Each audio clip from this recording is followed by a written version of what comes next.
Voilà, je pense qu'on peut commencer. Bonjour à tous, bienvenue aujourd'hui pour le webinaire EduRénov donc on va parler de rénovation de bâtiments scolaires et aujourd'hui on va être sur la thématique des experts locaux pour votre rénovation de bâtiments scolaires. Les ALEC sont là, donc c'est un webinaire qu'on organise avec la fédération Flamme. Donc merci à la fédération Flamme qui rassemble les ALEC, l'ensemble des ALEC présentes sur la France pour cette participation. Et on aura aussi des interventions de deux ALEC, donc l'ALEC de Saint-Brieuc en Bretagne, avec un retour d'expérience de la commune de Trégueux, et aussi l'ALEC, l'Agence du climat de l'Eurométropole de Strasbourg, avec la commune de Mildolsheim. Donc merci à vous pour vos témoignages. Donc on aura des retours d'expérience concrets de deux accompagnements réalisés par des ALEC pour des rénovations de bâtiments scolaires. Pour commencer, je vais d'abord me présenter un peu le programme EduRénov. Ensuite, je passerai la parole à Bénédicte Rouault, qui présentera la Fédération Flamme, qui rassemble les ALEC. Et ensuite, on ira voir plus en détail les deux accompagnements réalisés donc en Bretagne et en Alsace. À la fin, on aura un temps qu'on va garder pour des questions-réponses. Donc, on essaiera de garder bien 10 minutes pour répondre à vos questions. Donc, si vous avez des questions, n'hésitez pas à les poser soit dans le chat si ça vous vient au fur et à mesure, ou vous pouvez les garder pour la fin de la présentation. Voilà. Donc, le webinaire est enregistré, on le mettra en ligne, comme ça tout le monde, ce sera disponible ensuite, et on partagera aussi le support de présentation. Merci beaucoup. Alors, je me présente, moi je suis Maxime Lox, je suis chargé de projet communauté sur le programme EduRénov et ma mission c'est d'accompagner les collectivités qui rejoignent le programme EduRénov dans votre objectif de rénover vos bâtiments scolaires. Alors, de quoi parle-t-on aujourd'hui? On va parler de rénovation de bâtiments scolaires. Pourquoi c'est important? On estime en France qu'il y a environ 50 000 écoles, collèges, lycées, au sens large, et il y a à peu près 8 écoles sur 10 qui ont besoin d'une rénovation. Donc, c'est un gros enjeu de pouvoir rénover ce bâtiment-là, et ça représente un coût important pour les collectivités. On estime qu'il y a environ 75% du coût total d'un bâtiment qui a lieu lors de son exploitation, et notamment les factures d'énergie. Vous le savez, ça coûte cher de chauffer un bâtiment, l'entretien, donc il y a un enjeu à les rénover pour réduire cette dépendance-là. Et le troisième grand enjeu, c'est le confort, notamment pour les élèves qui peuvent être des personnes sensibles, notamment dans les maternelles. On estime qu'en 2030, 1,3 million d'élèves souffriront fortement de la canicule, de l'inconfort thermique en raison de l'augmentation des températures. Voilà, donc on a un double constat aussi, c'est que les collectivités ont un rôle central à jouer, mais rencontrent de nombreuses difficultés, notamment parce que la rénovation, ça représente un coût important. Donc on a une rénovation, c'est au minimum 1 000 € du mètre carré. Donc ça peut représenter un coût assez important. Il y a aussi un manque de ressources humaines pour pouvoir piloter et structurer ces projets. Ça demande des compétences, une ingénierie, du temps. Donc, il y a un besoin de ressources, notamment dans des collectivités qui n'ont pas une ingénierie développée.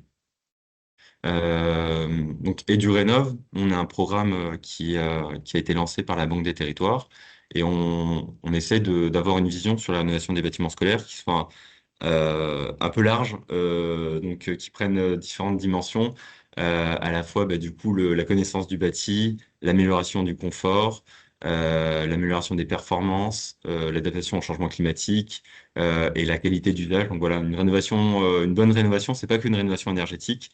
Il y a beaucoup d'aspects à prendre en compte aussi pour faire quelque chose de qualité. Donc, on a un programme qui se base sur un partenariat avec de nombreuses structures. On a plus de 40 structures partenaires, dont la Fédération des CAUE, dont Flamme, dont voilà, beaucoup d'autres partenaires. Je vais pas citer tout le monde, mais beaucoup d'acteurs locaux aussi qui sont aux côtés des collectivités. Et donc le programme EduRénov a été créé il y a à peu près 2 ans avec un objectif, c'est de faciliter la rénovation énergétique des bâtiments éducatifs. On a un objectif un peu macro, c'est d'accompagner 10 000 projets dans les 4 ans qui arrivent, alors que ce soit sur un accompagnement en aide technique, en aide financière, en valorisation. Euh, pour des projets qui sont assez ambitieux, qui visent au moins 40% d'économie d'énergie, donc aligné avec les objectifs du décret tertiaire. Et pour arriver à ça, on a en fait deux moyens, des moyens financiers. Donc la Banque des territoires, ça dépend de la Caisse des dépôts qui gère les livrets A des Français, une partie des livrets A. Et donc, on a de l'argent à disposition qu'on mobilise pour faire des prêts aux collectivités. Donc, on prête de l'argent pour la réalisation des travaux et on a aussi des sous pour pouvoir financer des études d'ingénierie. Donc, on peut à la fois prêter de l'argent pour financer des travaux et on a un peu d'argent aussi pour pouvoir financer des études ponctuellement pour débloquer des situations auprès des collectivités qui en ont besoin. Voilà, on a on essaye d'apporter des accompagnements à toutes les étapes de la vie d'un projet, notamment sur la phase amont. On fait des fiches de retour d'expérience, on a des vidéos sur notre chaîne YouTube, on fait des guides, on fait des webinaires comme cela. Ensuite, sur la partie ingénierie, on finance des études. Donc ça peut être différents types d'études, soit sur la partie vraiment très énergétique, ou plutôt de programmation, ou d'aide au recrutement de la maîtrise d'œuvre, etc. Donc on peut vous aider sur des études d'ingénierie. Et ensuite, sur la partie vraiment financement, donc on a deux dispositifs de financement. Je pourrais en parler un peu plus à la fin au besoin. On a l'EduPrêt, qui est un prêt spécifique pour les bâtiments scolaires, et l'Intracting, qui est un dispositif qui se finance sur les économies d'énergie. Donc c'est pour des rénovations parfois un peu moins ambitieuses, mais qui permettent d'avoir une opération blanche pour la collectivité qui n'a pas forcément un, des moyens énormes pour pouvoir faire une grosse rénovation. Voilà un peu tout pour EduRénov. J'espère que je n'ai pas été trop long. Tout de suite, on va passer à la vraie présentation. Du coup, les Alex sont là pour vous aider. Alors, ce webinaire, il est en partenariat avec la Fédération Flamme. Merci à Flamme. On a un partenariat entre Flamme et EduRénov pour être coordonnés sur l'accompagnement qu'on réalise. On va essayer pendant ce webinaire de répondre à deux questions, notamment quels sont les accompagnements des ALEC et des conseillers en énergie partagée pour structurer un projet de rénovation, et ensuite comment profiter de l'ingénierie et du financement des Durénov pour lancer vos projets. Voilà, donc j'espère que j'ai pas été trop long. Bénédicte, je te Oui. passe tout de suite la main pour commencer les hostilités. Bonjour à toutes et tous. Merci à EduRénov de nous avoir permis d'organiser aussi ce webinaire pour présenter le modèle ALEC et ce que en fait l'accompagnement des ALEC dans les territoires. La fédération Flamme représente, enfin, il y a 39 ALEC en France qui représentent 750 collaborateurs et collaboratrices. Je ne sais pas si on peut afficher la carte, pardon. Merci. Donc on a une répartition qui n'est pas tout à fait homogène sur l'ensemble du territoire, puisqu'en fait, effectivement, les ALEC sont créés par les collectivités locales.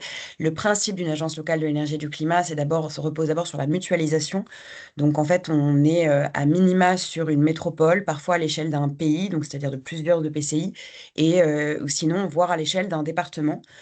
Aujourd'hui, on agit au service de 22,5 millions d'habitants. Donc, vous voyez la carte. Qu'est-ce qu'une ALEC? Une ALEC, c'est un modèle qui est reconnu par le Code de l'énergie. C'est une structure donc créée par les collectivités locales pour les accompagner dans l'opérationnalité de la transition écologique et énergétique de leur territoire. Elles ont des missions qui sont extrêmement variées, qui sont forcément liées à ce que la commune, selon le territoire a besoin. Je ne sais pas si juste peut-être la slide d'après, pardon. Merci.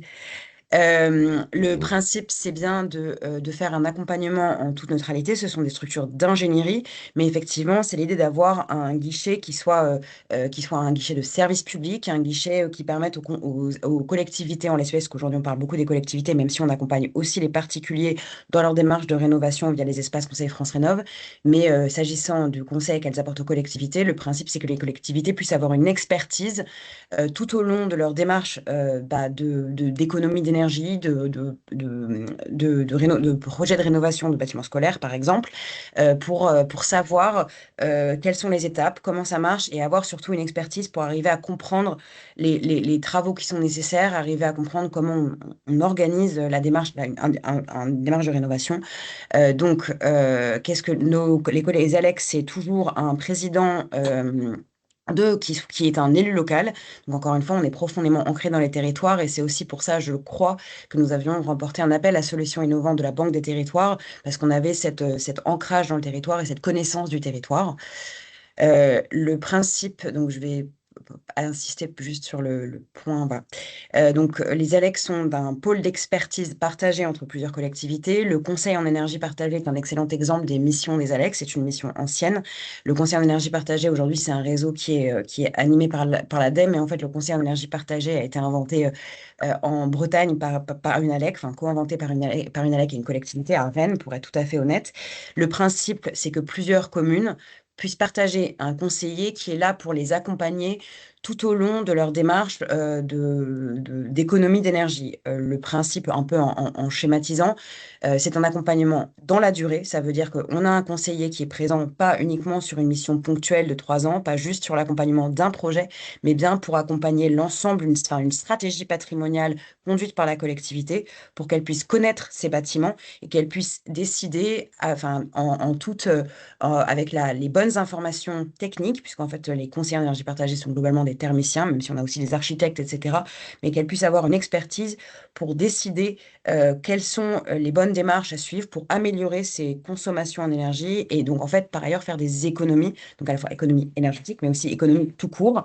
Donc, le principe d'une mission dans les grandes lignes, c'est d'établir le bilan énergétique du patrimoine public d'une collectivité, encore une fois, pas juste d'un bâtiment, mais du patrimoine public dans son ensemble, les salles enfin, les salles des fêtes, la mairie, les écoles, mais aussi l'éclairage public.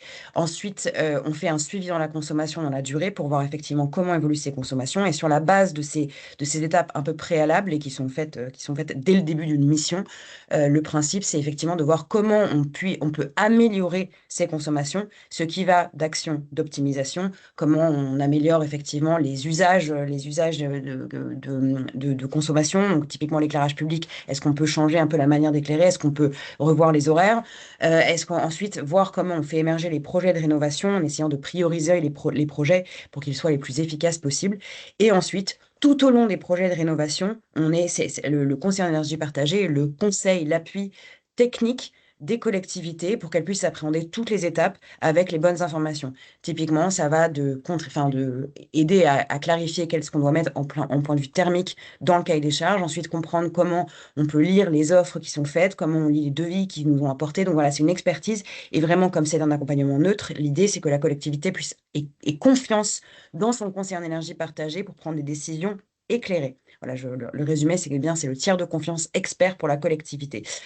J'ai essayé d'être rapide pour qu'on puisse aborder très rapide, directement l'opérationnel et je vais passer la parole à Kevin Fèvre de la Ligue du Pays de Saint-Brieuc, qui est un brillant exemple de ce qu'est le conseil en énergie partagée. Merci Bénédicte. Bonjour, merci Bénédicte. Kevin Fair, oui, non, effectivement, je remercie Flamme et Durénov de nous permettre de présenter l'exemple de la mairie de Trégueux. Donc, je suis accompagné de Roland Raoult, qui est adjoint aux travaux, et Patrick Allan, conseiller municipal en charge de la thématique de l'énergie et du climat. Rapidement, ça a été fait. Si on peut passer, voilà, une rapide présentation de l'ALEC. L'ALEC de Saint-Brieuc est une structure relativement récente. On a été fondé en 2010. Ça a été évoqué voilà, par les collectivités du territoire, les intercommunalités notamment. Historiquement, on était sur deux territoires, Saint-Brieuc, Armor Agglomération et Lamballe Terre et Mer. On a été rejoint voilà, l'année dernière par une nouvelle intercommunalité, donc l'Ef Armor Communauté. Le modèle, c'est effectivement une adhésion à l'ALEC, une cotisation qui permet voilà, une contribution de la collectivité à la mise en place du projet associatif, qui est la lutte contre le dérèglement climatique et par des actions liées à la transition énergétique sur le territoire. Je ne fais pas la lecture de la slide, voilà, je vous laisserai la découvrir ou la parcourir, mais voilà, on s'adresse à différents publics, les collectivités, les particuliers, les entreprises, les acteurs économiques. L'idée étant d'avoir vraiment une action la plus globale pour mettre en mouvement le territoire dans ces questions de transition. La petite carte que vous voyez sur la droite, c'est en fait, par cette adhésion, en fait, la collectivité peut bénéficier de l'accompagnement du conseil en énergie partagée. On peut accompagner, donc réaliser le suivi énergétique qu'évoquait Bénédicte il y a quelques instants, en cas d'adhésion. Et donc, on fait la différence entre les territoires historiques sur la droite de la carte, donc Saint-Brieuc, Armor Agglomération et Lamballe-Terre-et-Mer, où voilà, la couverture est très importante. Et cette dynamique qui s'enclenche sur le territoire de l'EF Armor Communauté, qui vient de nous rejoindre, et les premières communes ont adhéré cette année pour mettre en place cette mission de conseiller en énergie partagée. Donc, pour l'ALEC, c'est important de pouvoir s'appuyer sur des communes volontaires, et on en a là un parfait exemple. Je vais laisser Roland et Patrick exposer un petit peu la présentation de la commune et voilà d'où on part. D'où on part. Ouais. Bonjour à tous. Alors, donc, moi, je suis Roland Raoul, je suis maire adjoint aux travaux depuis 2014. Et depuis 2014, eh ben, j'ai travaillé avec Kevin, puisqu'il était notre conseiller sur notre commune. On fait partie d'une agglomération. Alors, je vais vous présenter Trégueux. Trégueux, une ville de 8600 habitants. Nous avons 4 écoles. On a 2 écoles neuves, puisqu'on était sur des bâtiments préfabriqués qu'on a rasés pour refaire 2 écoles neuves. Et on a 2 écoles dont celle dont on va parler aujourd'hui, qu'on a rénovée, et une autre qui aurait besoin aussi de rénovation, qui a été en partie rénovée, mais une partie de rénovation. On fait partie d'une agglomération de 32 communes, et sur les 32 communes, je pense que 29 doivent adhérer à l'ALEC. Donc, preuve que c'est un service qui est important pour nous. On a commencé les travaux pour cette rénovation en 2015. 2015, on a eu un pré-diagnostic dans le cadre des CPE par l'ALEC, et on avait besoin de faire vraiment une rénovation. Alors, on était sur un bâtiment je vais dire en bon état, en dur en tout cas. C'est des bâtiments faits en maçonnerie, c'était pas du bâtiment préfabriqué, puisque dans ce groupe scolaire, il y avait aussi des bâtiments préfabriqués qui dataient des années 65. Et là, on avait qui avait agrandi l'école, qui a été faite en 60. On l'a agrandi en 1972. Et puis, forcément, avec le temps, le chauffage devenant cher, on avait des fenêtres à changer, on a beaucoup de travaux à faire. Donc, après ce diagnostic de l'ALEC, on a prévu d'organiser, enfin de changer. Alors là, c'était une grosse rénovation, hein, puisqu'on a fait isolation, sol, ventilation, désamiantage, parce qu'on avait aussi mon de personnes qu'on a installé, puisqu'on avait des classes à l'étage. Donc, c'était une grosse rénovation. Rénovation qu'on a fait sur 3 exercices, parce que c'était quand même un montant assez important, puisqu'on arrivait à un montant environ de 720 000 euros de rénovation. Donc, voilà, on a été accompagné par l'ALEC. Le diagnostic a été très bien fait, bien sûr. Après, on a eu un maître d'ouvrage pour faire les travaux. Mais le fait d'avoir l'accompagnement de l'ALEC nous a permis de faire les bons choix. Les bons choix et d'être par rapport au maître d'œuvre. On ne connaît pas tout, nous on n'est pas des techniciens tous de l'ALEC, donc enfin de l'ALEC, même en étant élu. Donc vraiment le soutien de l'ALEC a été très très important pour nous. Donc c'est un bâtiment scolaire qui a quand même 9 classes, plus une salle informatique et une bibliothèque. Donc voilà, c'est quelque chose de très très important. Ouais. Voilà, ce qui a été évoqué, et on le voyait sur la première slide, c'est que vraiment, à la mise en place de la mission de conseiller en énergie partagée, le bâtiment Jean Jaurès sortait vraiment dans la zone de vigilance quand on réalise cet état des lieux initial qu'évoquait Bénédicte tout à l'heure. Voilà, l'école Jean Jaurès ressortait fortement. Donc, il y avait dans le cadre de la collectivité déjà une cellule, en fait, quelques élus qui réfléchissaient à cette thématique énergie, et donc ils ont pris vraiment ces questions de rénovation à bras-le-corps. Comme on l'évoquait, le projet il date un petit peu, il a quelques années, il s'est étalé dans le temps et il continue encore sous d'autres aspects aujourd'hui, je l'évoquerai un petit peu plus tard. Mais ce qui est intéressant, c'est que voilà, on a réalisé, nous, effectivement, à l'époque, un pré-diagnostic. Aujourd'hui, c'était un petit peu avant que la mise en place des dispositifs qu'on peut retrouver aujourd'hui, dispositifs actés avec les audits et du rénov'. Probablement que maintenant, on aurait ouvert cette voie, on aurait mobilisé un audit énergétique qui permettait de quantifier les gains et de venir en soutien des demandes de subventions qui sont maintenant un préalable absolument nécessaire aujourd'hui. Ça s'est fait un petit peu différemment à l'époque parce qu'on était un petit peu avant le lancement de cette phase, mais ça, c'est comme ça qu'on l'aurait construit assurément avec la collectivité aujourd'hui. D'ailleurs, il y a eu des audits qui ont été Tout à réalisés fait. sur d'autres bâtiments par la suite. Mm. Donc, on a cette école, on a voilà, les travaux qui ont été évoqués, j'y reviens pas, c'est indiqué, le contenu technique, on va dire, sur la slide suivante est indiqué, on pourra y revenir si vous avez des questions, mais ce qu'on voulait faire ressortir et ce qui avait été bien matérialisé à l'époque, c'est qu'en fait, la décision de construire une rénovation énergétique, en fait, une rénovation énergétique, ce n'est jamais que ça. Il y avait toujours, il y a toujours d'autres briques, d'autres aspects qui rentrent en ligne de compte. On a évoqué l'accessibilité, on a évoqué les problèmes d'amiante. Donc voilà, c'est des choses qu'il a fallu ajouter, pour lesquelles l'ALEC n'a pas forcément d'expertise, mais voilà, nous, on a pu y contribuer sur la partie énergie, la rédaction du programme, aider à fixer avec les services techniques et les élus le niveau d'ambition du projet, qui était notamment de diviser par 4 la consommation d'énergie primaire soutenue par une étude thermique qui avait été réalisée à l'époque, pour pouvoir candidater à un appel à projet bâtiments performants, notamment porté par la région Bretagne et l'ADEME. Et donc, on a, comme l'a évoqué Roland Raoult tout à l'heure, on a un bâtiment qui a été construit voilà, dans les années 60, une extension 70, donc avec un mode constructif, structure poteau, et qui obligeait à avoir des réflexions assez intenses, assez soutenues sur comment on pouvait intégrer en fait la structure, les structures porteuses, les poteaux dans l'isolation. Et donc c'est l'isolation thermique par l'extérieur qui apporte par ailleurs d'autres bénéfices qui avaient été retenus. Un travail important avec le cabinet d'architectes qui avait été retenu et le bureau d'études sur voilà, les carnets de détails ou les choses comme ça pour bien assurer les jonctions.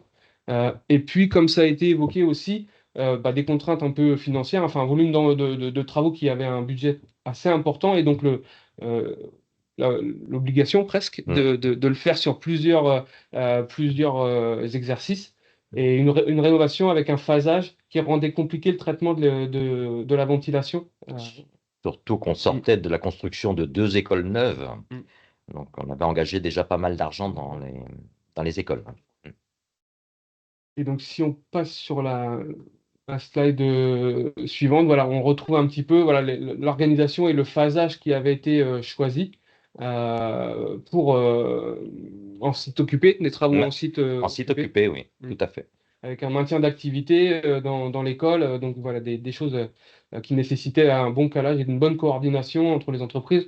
Même si on fixe principalement les travaux sur les périodes de Vacances. vacances, il y a quand même des fois un petit peu des éléments qui viennent se faire sur des périodes d'occupation. Donc voilà, une vigilance par rapport à ces aspects-là qui avait été importante.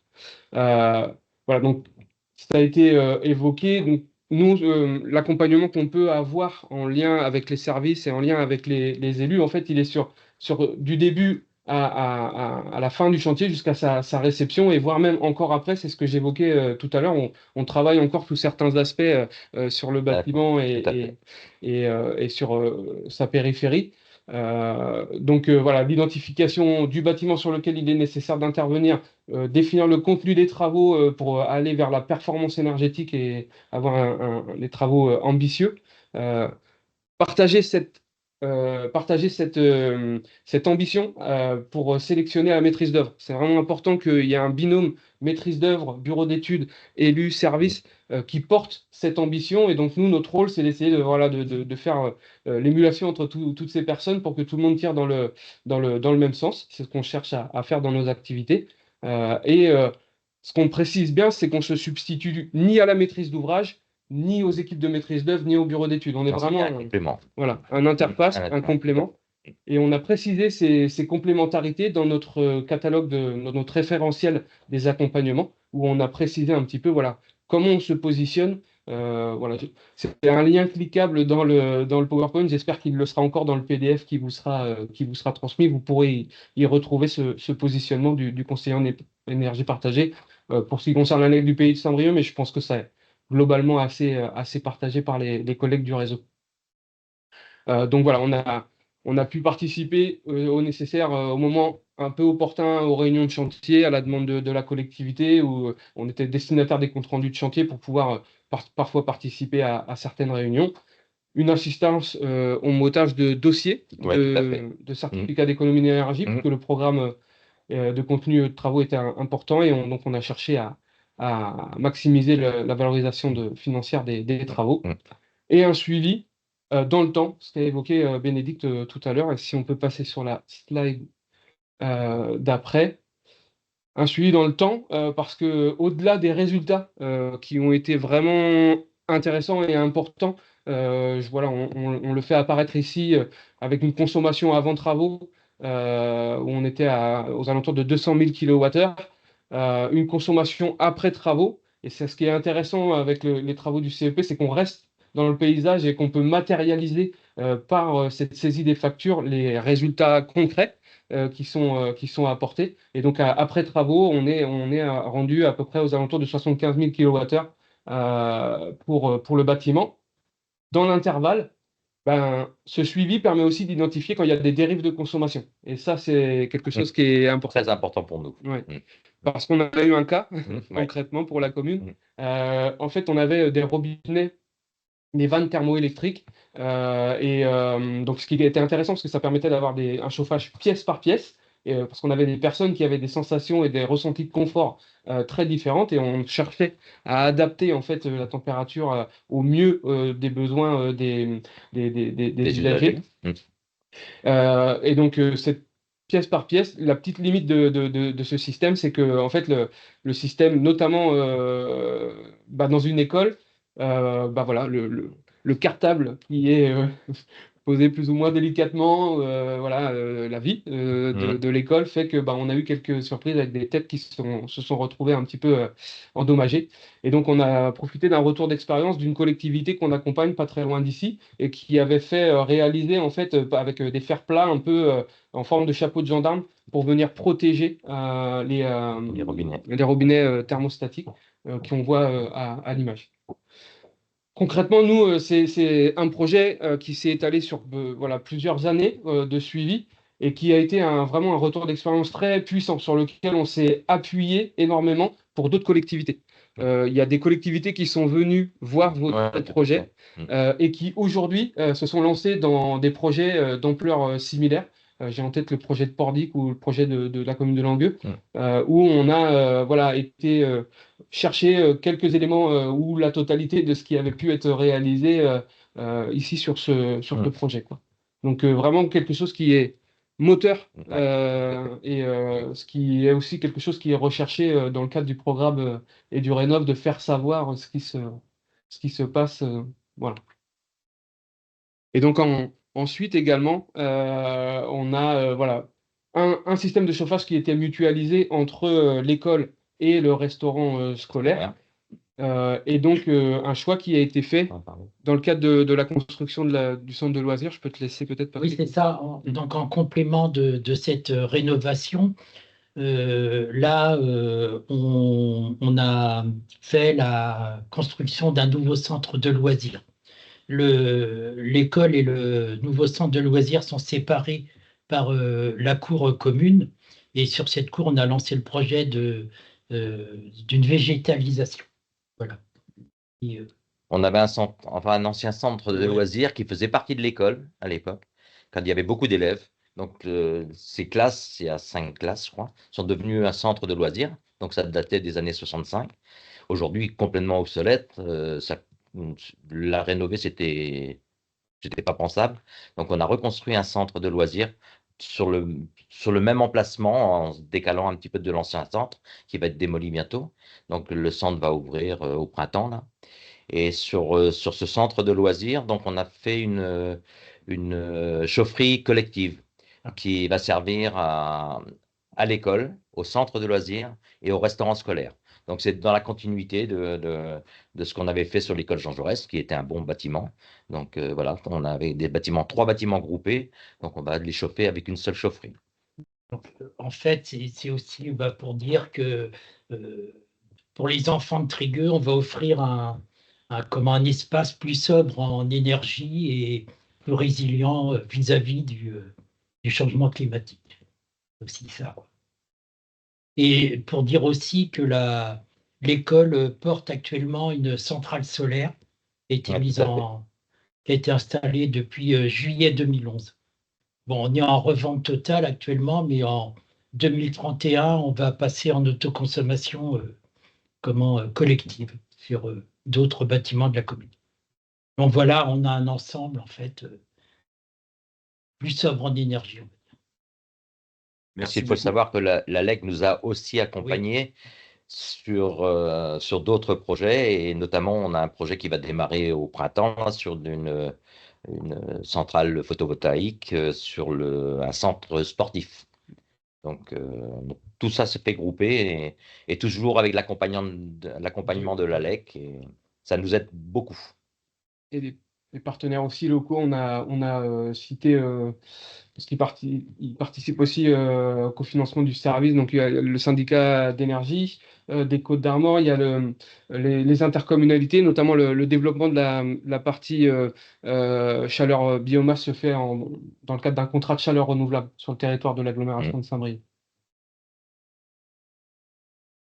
Et l'ADEME Merci est là, beaucoup pour est là. votre présentation. Je crois que c'était très complet, très intéressant de voir ce projet de A à Z. En fait, on voit qu'il y a un accompagnement de l'ALEC qui est du tout début de la phase un peu priorisation de sur quel bâtiment il faut travailler en premier jusqu'à la partie exploitation et Mm. même au-delà du seul bâtiment. Ça va sur la partie presque urbaine avec un réseau de chaleur pour plusieurs bâtiments. Donc, c'est assez intéressant de voir le champ d'intervention. Peut-être qu'on peut prendre quelques questions avant de passer à la présentation de l'Eurométropole de Strasbourg. Je ne sais pas s'il y a des questions dans l'auditoire. N'hésitez pas à lever la main pour prendre la parole ou alors à poser la question dans la conversation. Moi, j'en ai peut-être une déjà. C'est bah, pour la commune de Trégueux. Quand vous avez un projet au tout début, comment est-ce que vous vous prenez est-ce que le premier réflexe, c'est d'appeler l'ALEC ou alors il y a d'abord un besoin d'un temps de réflexion en interne ou alors de voir avec d'autres structures d'accompagnement pour avoir une autre vision encore un peu plus large sur d'autres aspects? Voilà, c'est quoi le premier point que vous faites avant de vous lancer? En fait, dès que nous avons un projet, on a toujours travaillé avec la LEC. Alors, depuis 2010, moi je suis arrivé en 2014, mais ça fait partie je vais dire, de nos gènes, de travailler avec la LEC en priorité. On travaille en permanence avec la LEC toute l'année, en fait, sur différents projets, sur différentes situations. Donc, dès qu'on veut faire de la rénovation ou qu'on a des idées, on a aussi travaillé à une époque sur un réseau de chaleur sur plusieurs bâtiments qu'on a autres que les écoles. On s'est aperçu que la rentabilité n'était pas au rendez-vous à ce moment-là, mais peut-être qu'un jour elle le sera. Donc, on a d'autres bâtiments sur lesquels la LEC a travaillé aussi. Ouais. Ok. Donc ouais, donc la d'accord. LEC est là quasiment tout le temps, donc il n'y a pas forcément de début de sollicitation, c'est en continu, quoi. C'est la On porte travaille avec d'entrée. la LEC en continu. Ouais. Voilà. Ok, C'est la merci. porte d'entrée en fait. Il y a une main qui s'est levée, Olivier Meyer. Bah, vous pouvez poser votre question.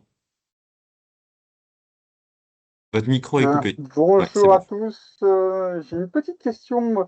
J'ai noté dans le Rex de l'école un ressenti confort thermique très différent suivant les personnes.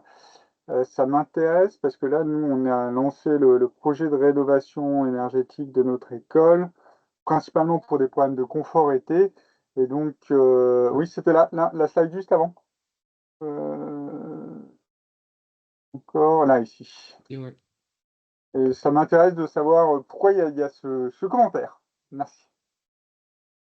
Alors, Vas-y, Je- vas-y. en fait, il y avait, alors à l'époque, c'était plutôt basé sur la question du confort thermique en hiver.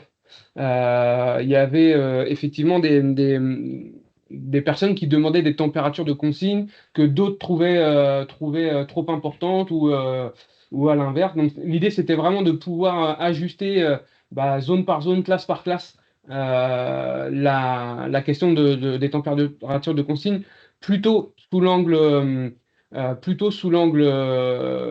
confort thermique d'hiver. Pour autant, on a aussi une façade, alors on le voit pas forcément là, mais on a une façade sud qui est très exposée, qui est bien exposée du coup, et qui permet la récupération d'apports, mais qui peut aussi amener parfois des surchauffes à certains moments. Donc l'idée aussi de ces têtes thermostatiques, c'était de bien prendre en compte, puisqu'elles ont des coefficients de variation temporelle avec des choses vraiment assez réactives pour bien prendre en compte les apports internes et ne pas engendrer ou le moins possible de surchauffe en période de demi-saison. Voilà. C'était un peu par cet aspect-là. Et avec le temps, le fait qu'on ait retravaillé l'isolation voilà, et aussi la question de la ventilation double flux qui est un peu un élément un peu intéressant dans ce cas-là, c'est ce système décentralisé. Donc c'est vraiment qu'il y a un caisson de ventilation qui est pièce par pièce, Mm. qui nous a permis de phaser plus Tout à facilement qui nous a permis de les phaser travaux. plus facilement les travaux, mais qui permet aussi d'avoir des systèmes de surventilation, parce qu'on peut y avoir un système de bypass et de voilà, donc on peut gérer aussi un petit peu l'inconfort d'été avec le système de ventilation, même si c'est pas son rôle premier. Par contre, alors on sort un petit peu de la question de la thermique, mais en tout cas c'est un retour qui est venu très vite, juste après la rénovation. Vous me couperez Mm. mais ce qui est venu très vite, c'est la question du confort tout court, j'allais dire presque. C'est-à-dire que les enseignants nous ont partagé à l'époque que vraiment ils avaient senti que l'amélioration de la qualité de l'air avait permis des phases d'apprentissage, ou en tout cas ils avaient senti une réelle différence dans l'éveil des enfants et dans le confort. Voilà, que ça avait vraiment eu un impact significatif de ce point de vue-là et assez vite. C'est des choses qui sont revenues assez vite après le lancement du programme. Merci pour la réponse. On va encore prendre une question qui a été posée dans le chat et après on passera à la suite pour ne pas prendre de retard. Donc c'est une question de Manish Sharifi. Bonjour, quelles sont les étapes opérationnelles de l'ALEC dans un cas concret d'une rénovation d'école? Quelles sont les étapes opérationnelles? Bah, toutes. Enfin, en tout cas, on essaie d'y contribuer toutes avec le souhait, la sollicitation des communes et des services. Mais comme on l'a un petit peu évoqué, nous, voilà, l'identification du bâtiment, même si quand même la plupart des communes ont une vision, alors pas forcément de l'ampleur du sujet, mais ils savent à peu près quand même quel bâtiment consomme quoi. Mais on essaie de vraiment de mettre ça au regard de la taille, de la surface, de la fréquentation, ça donne des éléments. Et après, sur la phase vraiment opérationnelle, bah, on a accompagné la commune dans la rédaction du programme, dans la sélection de l'équipe de maîtrise d'œuvre. Mm. C'est quelque chose que la commune avait vraiment indiqué en fait dans le cahier de consultation, qu'elle était accompagnée par l'ALEC et qu'il y aurait quelqu'un qui participerait, voilà, et qui serait là en ressources de la collectivité et des services du directeur technique qui n'est pas présent avec nous, que j'excuse, mais qui est très impliqué et très à l'époque, et c'est Et encore le cas ouais, aujourd'hui. c'est pas le même. C'est pas le même, mais voilà, on a retrouvé cette même envie et cette même motivation. Donc voilà, donc toutes les phases, on a contribué à la programmation, à la sélection de la maîtrise d'œuvre, à notre niveau, à notre place sur la partie énergie pure, enfin énergie et environnement, Ok, mais sans se substituer ni à la maîtrise d'ouvrage et ensuite aux équipes de maîtrise d'œuvre. merci. Bénédicte, tu voulais peut-être rajouter quelque chose? Non, je pense que peut-être pour éclairer aussi la présentation de l'Agence du climat va permettre de compléter. Oui, du coup, merci pour cette présentation. Félicitations à la commune de Trégueux pour ce beau projet. Merci à vous pour votre retour d'expérience. On va passer du coup maintenant à la suite de la présentation. Donc, on part en Alsace et sur l'Agence du climat, le guichet des solutions de l'Eurométropole de Strasbourg. Et donc, je passe la parole à Laurent Vogel, chargé de mission énergie collectivité, et à la commune de Muldolsheim. Bonjour à toutes et à tous. Merci beaucoup de nous permettre d'intervenir. Merci Maxime. Si tu peux passer tout de suite pour évoquer la présentation de l'Agence du climat. Alors nous, on est une agence assez jeune. On a été créé en avril 2021 avec les premiers agents qui sont arrivés en octobre-novembre 2021. Et donc, nous rayonnons sur le territoire de l'Eurométropole de Strasbourg, donc qui correspond à 33 communes, avec la ville-centre Strasbourg et 32 autres communes. Donc, la répartition de l'agence se fait en tout cas sur l'accompagnement des collectivités. Nous accompagnons les 32 communes du territoire. Strasbourg a les services en interne, donc on est vraiment au service des communes. Elles adhèrent toutes à l'agence, mais on a aussi d'autres collèges, donc plutôt les acteurs institutionnels, où on va retrouver la région, le département, l'ADEME, la Banque des territoires aussi est membre. On a l'université, je ne vais pas toutes les citer, mais pour les principales. On a aussi un acteur des acteurs de la société civile. Ce sont finalement principalement les associations comme Alsace Nature, par exemple. Voilà. Et sur les acteurs économiques, on a de plus en plus d'acteurs économiques aussi qui nous rejoignent. Donc les énergéticiens locaux, ES, donc Électricité de Strasbourg par exemple, quelques banques aussi qui s'intéressent aussi, parce qu'on a aussi besoin de mobiliser les banques pour la rénovation, notamment des logements, et puis les chambres consulaires, CCI, CMA, pour plutôt la partie artisan. Si tu peux passer à la suite pour évoquer aussi les différents sujets sur lesquels on travaille. Donc là, on est spécifiquement sur l'énergie auprès des collectivités, mais il y a d'autres sujets aussi qui sont en lien avec les besoins du territoire, avec un gros pôle mobilité décarboné en lien avec la zone à faible émission sur l'Eurométropole de Strasbourg, un pôle finance, climat et adaptation au changement climatique. C'est un vrai sujet aussi, l'adaptation, où on a notamment l'accompagnement de végétalisation de cours d'école, par exemple, mais aussi auprès des copropriétés. Et puis un pôle rénovation énergétique, donc, qui accompagne à la fois le grand public avec un guichet France Rénov, mais aussi le tertiaire privé. Et les collectivités. Alors, celui-là n'est pas tout à fait à jour. Il y a un collègue qui vient de me rejoindre, Benoît Herny, donc, qui va travailler spécifiquement sur les écoles.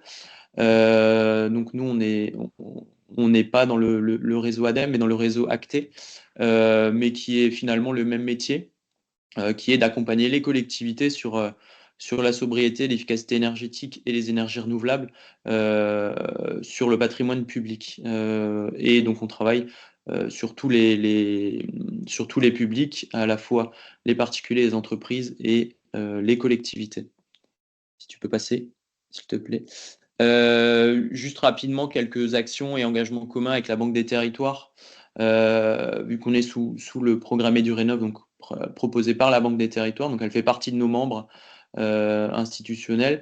On a notamment mené une étude juridique sur la mise en place d'un guichet carbone porté par l'Agence du climat, donc elle est cofinancée par la Banque des territoires. On a aussi des réunions périodiques avec la direction territoriale, parce que eux vont voir régulièrement les communes. Nous aussi, on les rencontre sur certains sujets, plutôt sur le quotidien, mais l'idée, c'est qu'ils nous partagent aussi les besoins d'accompagnement des communes sur les sujets énergie. Et puis une revue de projet spécifique a été réalisée dans le cadre de l'appel à projet EduRénov, donc avec la direction territoriale et l'équipe EduRénov, dont Maxime est un des représentants. La suite. Alors, en ce qui concerne la commune de Mundolsheim, je vais passer la parole à Madame Marthe Körner qui va présenter la commune. Bonjour à tous, Annick Martz-Kerner, donc je suis première adjointe de la commune et je suis en charge du cadre de vie, mais aussi de la participation citoyenne et de la transition énergétique. Donc Mundolsheim, c'est une commune qui est accrochée à Strasbourg forcément, puisque nous en sommes très très proches et voilà, nous avons à peu près 5300 habitants depuis peu. On était descendu en démographie, on remonte par le renouvellement démographique aussi et la construction de logements.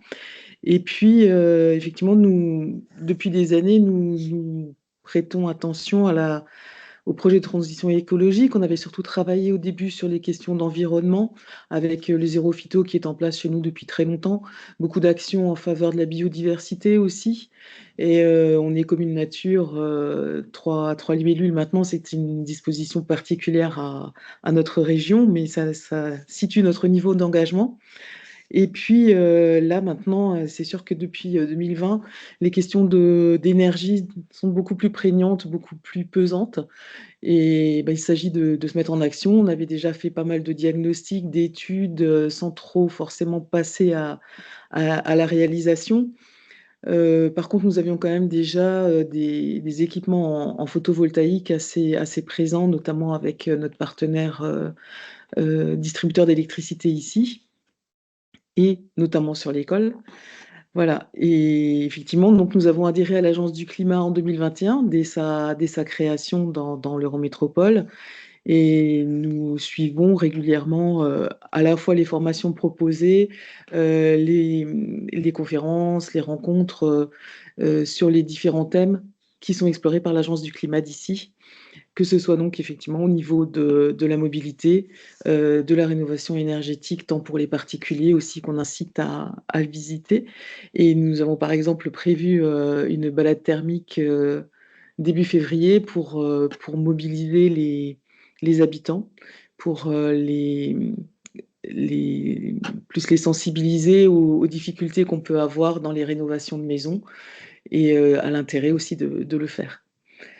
Donc pour la question pour les écoles, en fait, le projet globalement, c'était surtout la rénovation énergétique suite aux audits qui ont été faits. Donc c'était les bâtiments les plus énergivores et les plus pertinents d'être rénovés, pour des questions de confort aussi, pour des questions de rénovation tout simplement, pour leur donner un peu une certaine modernité, un certain rafraîchissement. Forcément, derrière, tout de suite, on s'est posé la question des cours d'école, puisqu'on voit sur les images aériennes là, qu'elles sont très minérales, et qu'il serait temps de voir un petit peu, revoir un petit peu ces revêtements qui sont non seulement vieillissants, mais en plus moins demandés aujourd'hui. Et voilà, et donc forcément, on s'est tourné vers l'Agence du climat pour ça, et on s'est engagé dans la démarche il y a 2 ans maintenant. Peut-être juste revenir sur la slide précédente pour les actions engagées en commun. Comme Madame l'adjointe l'a dit, la commune a réalisé une campagne d'audit énergétique sur les 7 principaux bâtiments de la commune, dont les 3 écoles du périmètre. Donc nous avons accompagné à la restitution des audits notamment. Des actions plutôt quotidiennes. Donc, on a réalisé une campagne de mesure via des sondes d'ambiance qu'on installe dans les écoles pendant la période de chauffe. On vient enregistrer sur une dizaine de jours le fonctionnement du chauffage et le renouvellement d'air aussi, puisqu'on mesure les taux de CO2 dans les salles de classe. Donc, on l'a fait sur 2 écoles, donc l'école élémentaire Leclerc et maternelle Aldenbourg, qui est sur un autre quartier de la commune. Il y a eu par la suite donc des préconisations d'actions correctives avec l'optimisation des plages horaires, réduction de température de réduit et un protocole de ventilation par ouverture de fenêtres, parce que pour l'instant ces bâtiments ne sont pas dotés de ventilation mécanique. Donc c'est un des sujets aussi, la qualité d'air intérieur dans ce genre de bâtiment.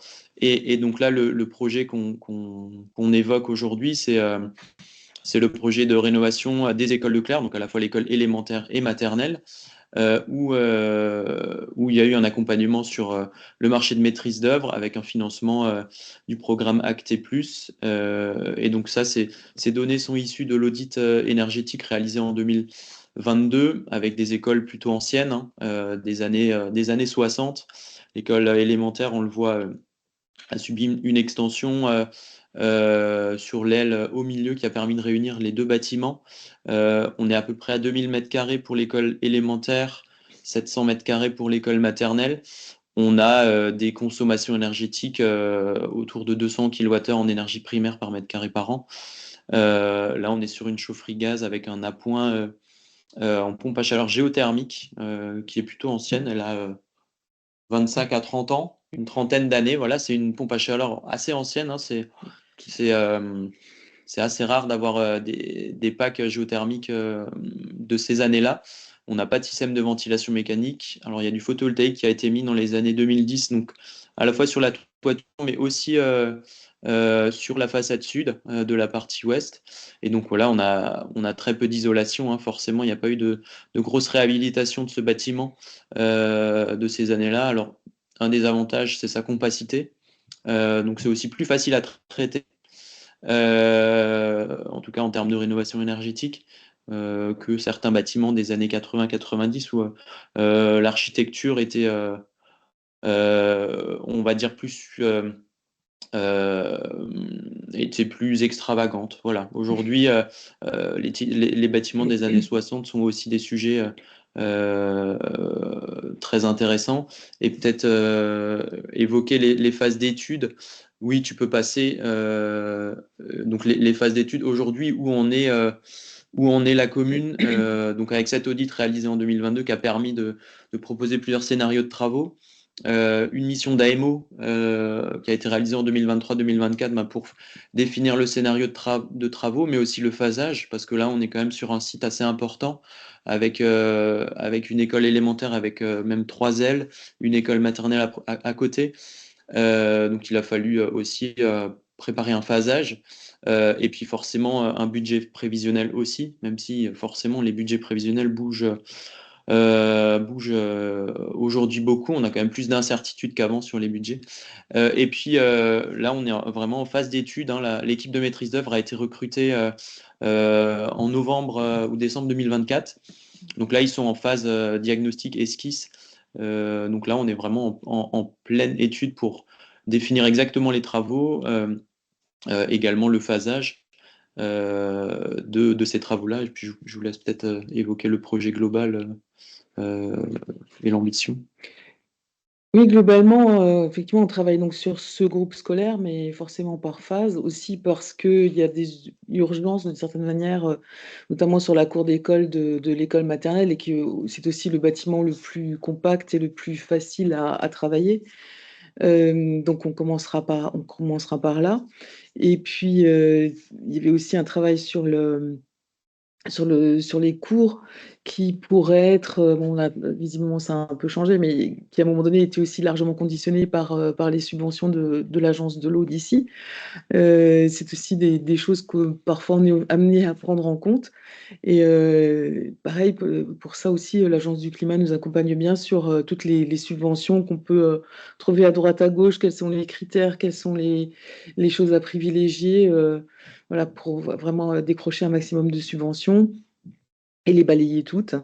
C'est un peu aussi la difficulté qu'on a eue à un moment donné avec la maîtrise, enfin l'AMO, parce que c'est toujours délicat de trouver un AMO qui ait une connaissance aussi approfondie des dispositifs. Donc ça, c'est un petit peu une difficulté qu'on a eue. Là maintenant, donc on est avec l'équipe de maîtrise d'œuvre qui nous permet de faire des choses plus, enfin qui nous permet d'adapter encore le programme, qui continue d'étudier et de voir au mieux à s'adapter à nos besoins et à notre budget, tout en ayant des propositions un peu en extrapolant un petit peu les sujets pour nous ouvrir un petit peu certains champs qu'on n'avait pas explorés. Donc on est en plein là-dedans dans cette réflexion. Et voilà, nous avons la chance d'être accompagnés par un bureau d'études thermiques qui est de très bon niveau. Donc ça nous aide énormément parce qu'ils ont une démarche qui a toujours été bien équilibrée entre la complexité technique des équipements et les performances derrière obtenues et l'économie du projet. Voilà, donc après, on va aussi travailler on en profite aussi sur ce projet pour travailler sur les déplacements doux, puisque nous sommes, l'école donc se trouve au centre de la commune, autour d'autres bâtiments. Tu peux peut-être remettre la slide où il y a la vue aérienne. Oui, effectivement, ce sera plus parlant. Donc voilà, nous avons à côté tous les bâtiments communaux tels que la mairie, le centre culturel, le périscolaire, l'école de musique aussi. Et donc tous ces bâtiments-là, il y a des cheminements doux qu'on essaie de privilégier et puis un cheminement qu'on va mettre en place pour vraiment faire un maillage et aider à ce que les enfants s'approchent de l'école autrement qu'en voiture. Ça fait aussi partie du projet. Et puis, cette proximité-là nous a incité à mettre en place à projeter un réseau de chaleur ça devait être en 2018, je crois que ça a été lancé. C'est assez long à mettre en œuvre puisque nous sommes tributaires aussi d'une copropriété qui est juste à côté, mais qui pèsera lourd dans les consommations. Donc, des copropriétés qui représentent 300 logements. Et pour cela aussi, nous sommes aidés par l'Agence du climat et puis aussi, c'est une compétence de l'Eurométropole de Strasbourg, mais ça montre aussi qu'un projet n'est pas juste lié à un bâtiment et que euh, c'est toujours une vision plus large qu'il faut avoir. Concernant le photovoltaïque qui avait été mis en place par le fournisseur d'électricité, ça aussi, c'est quelque chose qui va être revu, forcément, puisque c'était accroché aux façades. Donc, voilà, il faudra tout reconsidérer à ce niveau-là aussi, à voir si on change de contrat, si c'est uniquement de l'autoconsommation, voilà, ou de la réinjection dans le réseau. On verra ça le moment venu. Ce sont encore des éléments de projet à voir. Merci beaucoup pour la présentation. Je pense que c'était très clair aussi, et on voit bien les objectifs, le phasage du projet, l'intérêt d'avoir une vision globale d'un accompagnement, et aussi de pouvoir du coup avoir les idées claires pour recruter à la fois une AMO et après une maîtrise d'œuvre pour pouvoir partir sur un projet qui part sur des bonnes rails tout de suite. Donc merci beaucoup pour cette présentation. Je propose qu'on passe à un temps de questions-réponses. On a pris un tout petit peu de retard, mais on n'est pas trop en retard non plus. Il y a eu des questions dans le chat, je vais les poser et on va essayer d'y répondre un petit peu rapidement avant de passer à la petite conclusion qu'on a prévue pour finir. On essaie de ne pas finir après 10h10. Donc c'est une question d'Amélie Marié. Bonjour, est-ce que les ALEC incitent les communes à impliquer, accompagner les usagers dans le cadre des rénovations sur Je la sais pas maîtrise si, d'usage? je sais pas si l'une des ALEC souhaite répondre, mais effectivement, d'une part, les ALEC savent très bien participer à un process pour impliquer les usagers. Je ne sais pas si Kevin ou Laurent, vous souhaitez dire un mot sur la partie incitative pour prendre en compte les usagers, profs et élèves. Moi, j'ai pas forcément d'exemple là-dessus. Peut-être toi, Kevin, mais Oui, c'est aussi en au fait, vouloir de la commune, hein, clairement. Hmm. ouais, voilà, il y avait beaucoup de choses à partager autour du projet et dans les suites qu'on a eues à la suite du projet de rénovation, il y a eu aussi l'organisation ce qu'on a appelé un défi énergie avec les enfants. Mm. Donc on a organisé un temps de formation d'ambassadeurs dans chaque classe et ensuite ils sont allés relayer les messages des éco-gestes. Certains ont produit des affiches pour pouvoir communiquer aux autres élèves et aux enseignants aussi. Et ce qu'on leur avait proposé, c'était que sur une semaine, en fait, on faisait des relevés de compteurs. Sur une semaine, on en a fait en amont, on en a fait après. Et en fait, on a essayé de matérialiser avec eux l'économie générée par ces éco-gestes. Et on était Ouais. arrivé de mémoire à 15% d'économie d'énergie sur cette période. Et ces économies d'énergie ont permis d'avoir des cadeaux pour les enfants des écoles, en livres, c'était le défi, en fait. Juste une précision, c'est qu'effectivement, il y a d'autres élèves qui arrivent effectivement à organiser des ateliers pour impliquer en fait les élèves et les profs en fait dès en amont de la création du projet. Mais effectivement, je pense que la réponse de dire c'est aussi en fonction C'est de la volonté de la commune. Mm. Thermique. Peut-être en complément aussi, dans le cadre du programme EduRénov, on a, via notre marché, enfin des prestations d'ingénierie qu'on peut financer pour les collectivités, on en a qui sont spécifiques sur l'assistance à maîtrise d'usage. Donc on peut aussi accompagner les collectivités via EduRénov en mobilisant des experts de la maîtrise d'usage pour voilà, mieux comprendre parfois les besoins des utilisateurs avant le projet et aussi comment les utilisateurs se réapproprient le bâtiment une fois rénové, parce que quand il y a beaucoup de technologie, parfois on n'y comprend plus rien, donc ça peut partir, ouais, on peut avoir des performances parfois qui sont très loin de ce qui était prévu au départ, donc c'est important d'intégrer les utilisateurs dans les phases amont et phases aval. Les ALEC, il y a des actions, et puis on peut aussi être complémentaire via EduRénov. Il y a une question sur, il n'y a pas d'ALEC sur mon territoire, qu'est-ce que je fais? Alors effectivement, il n'y a pas des ALEC partout, Bénédicte, tu as répondu dans le chat. Mais Oui. c'est possible de créer une ALEC. Voilà, c'est les collectivités qui sont à la manœuvre pour pouvoir créer des ALEC et à avoir ce service-là qui est présent sur certains territoires, mais pas tous. Et là où il n'y a pas d'ALEC, il y a d'autres structures qui peuvent vous aider aussi, peut-être pas exactement de la même manière, mais voilà, il y a les CIE, il y a des conseillers en énergie partagée qui sont sur d'autres territoires. Il y a EduRénov qui peut être là aussi, moins localement, mais qui peut être là aussi. Il y a une question sur les technologies et les solutions de confort d'hiver, mais également d'été, évoluent rapidement. Comment les ALEC arrivent-elles à prendre en compte ces évolutions dans leur mission de conseil? Autrement dit, comment se forment-elles à de nouvelles solutions? Moi, Euh, je peux répondre à Vas-y. ça parce qu'on travaille sur ce sujet, nous. On propose des diagnostics spécifiques quand on a des problématiques de confort d'été. On vient analyser plutôt les bâtiments sur la partie été. Alors, on fait à la fois des balades climatiques en été pour, là, plutôt en milieu urbain pour détecter les problématiques d'îlots de chaleur, mais aussi les solutions qui permettent de contrer ça. On est en train de faire un projet de fin d'études avec une ingénieure sur ce sujet spécifique, sur tous les risques liés au changement climatique et notamment le risque du confort d'été. Alors à chaque fois, du coup, on met des solutions à côté, à la fois sur l'isolation, mais aussi sur toutes les solutions techniques pour éviter au maximum de la climatisation. Et on a des solutions passives qui existent, qui sont connues. Donc ça, ce sont des sujets sur lesquels nous, à Strasbourg, on accompagne les maîtres d'ouvrage.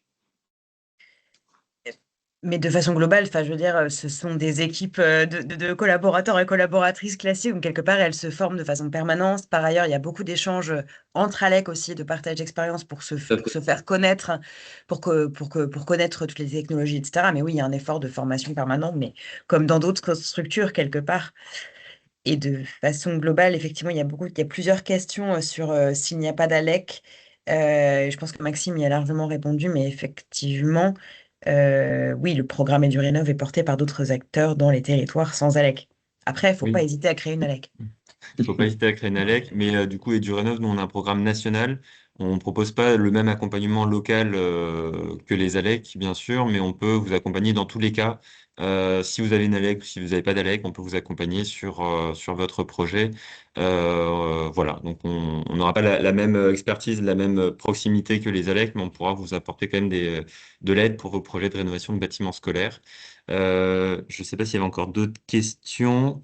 Non, ça va aller. Il y a quelques petites slides de conclusion pour vous représenter un petit peu le financement du coup EduRénov. On a déjà merci beaucoup à l'ALEC de Strasbourg et à la commune de Mildolsheim pour votre présentation. C'était vraiment bien d'avoir aussi deux exemples différents. Merci à vous.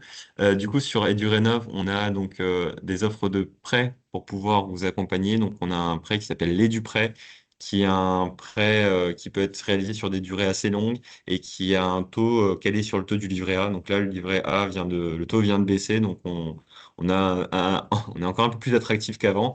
Donc c'est un taux du livret A plus 0,4% sur des durées qui peuvent aller de 20 à 60 ans, donc qui permet normalement d'avoir des capacités de financement assez importantes pour pouvoir financer un projet important. On a un autre dispositif qui s'appelle l'Intracting, qui là est sur une durée beaucoup plus courte, c'est maximum 13 ans, et c'est plutôt sur des actions un petit peu à temps de retour sur investissement assez faible. Donc c'est plutôt sur pas une rénovation globale, mais sur des améliorations des systèmes énergétiques, d'isolation très efficaces. L'idée, c'est que c'est un dispositif qui permet de se financer sur les économies d'énergie.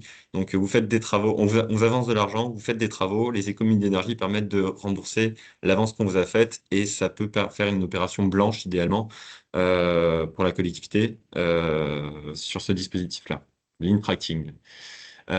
Juste pour reparler des financements, du coup, on peut vous accompagner sur des études. L'idée, c'est de pouvoir, donc c'est pour toutes les collectivités qui ont rejoint EduRénov. On peut financer des études. C'est un peu des études coup de pouce, un peu pour débloquer une situation. Donc, on a des bureaux d'études qu'on a recrutés, qu'on a déjà sélectionnés. Et quand on a identifié un besoin pour une collectivité, on peut activer un marché à bon de commande pour un bureau d'études qui viendra vous aider. Et il y a un large enfin, un large dispositif de mission, que ce soit plutôt sur la partie énergétique, audit énergétique, schéma directeur, plan de financement, aussi sur la conception des travaux, l'assistance à la maîtrise, au recrutement de la maîtrise d'œuvre, assistance à la section de maîtrise d'ouvrage déléguée, et aussi on en a parlé tout à l'heure sur l'exploitation, notamment sur la partie implication des usagers. Donc on a des bureaux d'études qui sont spécialisés sur la partie AMU et qui peuvent vous aider sur comment impliquer les utilisateurs, les futurisateurs dans la conception du projet ou dans la prise en main une fois que le projet il est réalisé. Voilà un peu l'éventail. C'est pas c'est en complémentarité de tout ce qui existe déjà, hein, donc c'est pas à la carte, c'est un peu pour débloquer une situation pour les collectivités qui sont dans le programme EduRénov. J'ai encore deux infos à faire passer. On a un appel à manifestation d'intérêt pour tout ce qui est hors site, la rénovation hors site. Donc, notamment sur les écoles, il y a une problématique de rénovation en site occupé. Donc, une des solutions, ça peut être d'externaliser la rénovation, de faire des murs préfabriqués et de les ramener ensuite sur site pour pouvoir réduire le temps de chantier, les nuisances sur le chantier. Donc, on aide, on voudrait aider les collectivités qui veulent se lancer là-dedans via un appel à projet. Il est ouvert jusqu'au 31 janvier, donc c'est le bon moment pour candidater. Voilà. Le message est passé. Et sinon, on fait des webinaires. Aujourd'hui, c'était le premier webinaire de l'année et on a une programmation sur tout le semestre, premier semestre 2025, sur des sujets différents, donc avec rencontrer des acteurs différents. Donc, on aura le 6 mars, par exemple, avec Acté et la MRF. Le 25 avril sur l'assistance à maîtrise d'usage, on en a déjà parlé. Et le prochain qui arrive, là, c'est plutôt sur la partie financement. Donc le 31 janvier, on va parler de financer ma rénovation avec deux structures qui sont EDE, Économie d'énergie, qui s'occupe des certificats d'économie d'énergie, et Subzen, qui s'occupe de trouver des subventions pour les collectivités. Donc voilà, donc, deux structures qui vont pouvoir vous apporter des éléments sur comment optimiser un plan de financement. Voilà, j'en ai terminé. Si vous avez des questions pour EduRénov, vous pouvez contacter les directions régionales, qui sont des structures de la Banque des Territoires en région, qui sont vos interlocuteurs privilégiés, notamment sur tout ce qui est le financement. Si vous avez des questions plutôt sur le programme d'accompagnement, sur l'ingénierie, voilà, sur l'accompagnement général du programme EduRénov, il y a une adresse mail edurenov@caissedepot.fr. Et si vous n'avez pas encore rejoint le programme, il y a un formulaire en ligne qui prend 10 minutes en fait pour rejoindre le programme. Je vous invite à le faire si vous êtes intéressé euh, à le faire. Voilà, donc on a fini cette présentation. Merci beaucoup à tous, à Flamme, merci pour ce partenariat, à l'ALEC de Saint-Brieuc, à l'ALEC de Strasbourg et aux deux communes, donc Trégueux et Mildolsheim, pour vos retours d'expérience. Merci beaucoup. Le webinaire a été enregistré et la présentation sera transmise aussi à tout le monde. Merci Maxime également d'avoir permis ce moment pour découvrir les ALEC. Merci beaucoup. Merci beaucoup. Merci. Merci à tous. Et à Au revoir. bientôt. Bonne journée. Ah. À bientôt.